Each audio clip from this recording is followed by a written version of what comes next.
How's it going, folks? It's Steve, the Noise, with a brand new horror YouTube channel. I'm calling it Horror Noise. Yeah, you know, I've been on Facebook for so long now, shouting about this horror film, and I just got a little bit of, I don't know, a little bit of a suggestion from my main man Noleg, you know you are, about doing a horror, a YouTube channel. So here I am. So this is the pilot. This is the very first one I'm doing. I'm going to be talking about a 2020 sci-fi horror called Possessor. It is to address the sort of elephant in the room. So modern day sci-fis are just a bit ambiguous for me recently. Like I watched what's that one, Interstellar, and then there was a few others that would just seem to be all like trippy, just weird, just all, you know, ambiguous, weird endings, multicoloured, going all like fucking Flash Gordon on me. And I'm like, that's not the sci-fis I grew up with.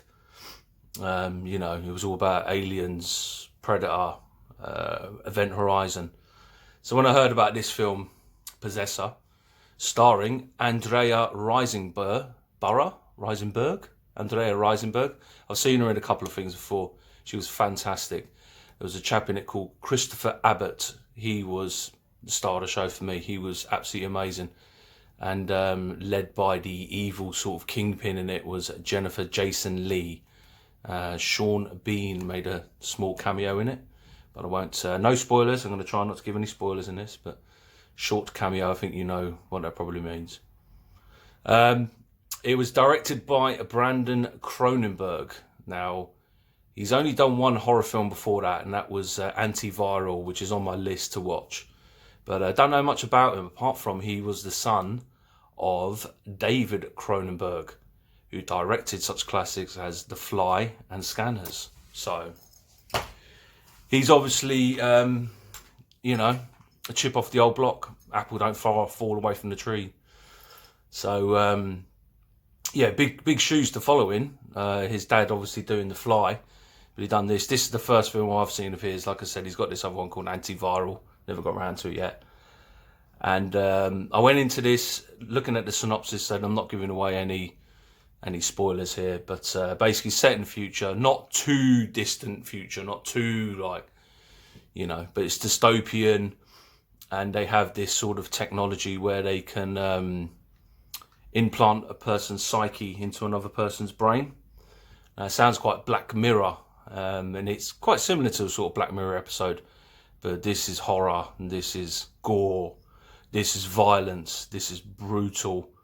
It's fucking hell. Like, I watch a lot of horrors, I watch a lot of messed up stuff, and some of the death scenes in this are just unbelievable. So the character played by Andrea Riseborough, Tasha, she's the sniper. She's like this really skilled sniper for this really corrupt company. But what happens is her psyche's put into other people. So she's the horrible, nasty person carrying out these acts. And let's just say she's given her orders to take out people in a certain way, and she decides to start getting very artistic with it. And, you know, they give her a gun to kill people, but she's just like, no, I'm going to fuck them up in loads of other ways. We say she, it's the other character, Colin, in it. He's actually physically doing it, but he's got two psyches in his brain that he's having to fight off. So it sounds a bit weird, and it sounds like it's not something that's too dissimilar to, I don't know, maybe The Matrix or, you know, other things, but this is really different. It's art house, it's very unique, it's a beautiful film. Like, there's all these shots that they use where you've got like the where they're sort of merging their psyches together, and rather than just show it like little split scenes, you can see like metamorphosis of their faces coming together and everything.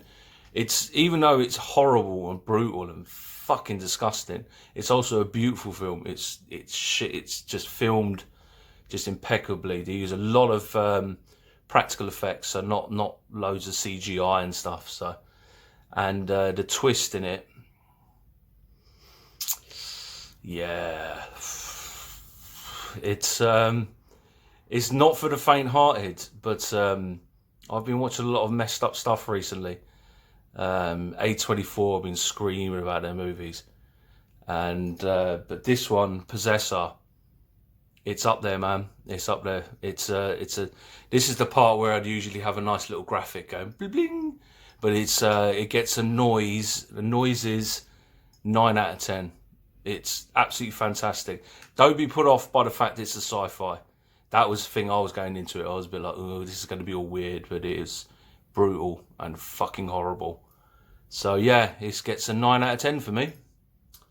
So yeah, what have I done here? 6 minutes. So I don't know if this is long enough. Let me know. I'm gonna say in the comments, but I'm just gonna post this one on Facebook first. Let me know what you guys think. If you think it's, if you think I've done an alright job, I should carry on, then I'll do so. Maybe take some recommendations. And this is the part where they usually say, like and subscribe. You can do that if you want, but just feeling my feet at the moment. This is just a pilot, so. But yeah, Possessor. If you like your horror messed up, brutal, really gory and bloody, but with a good storyline, this is the horror for you. All right, noise out. Take care.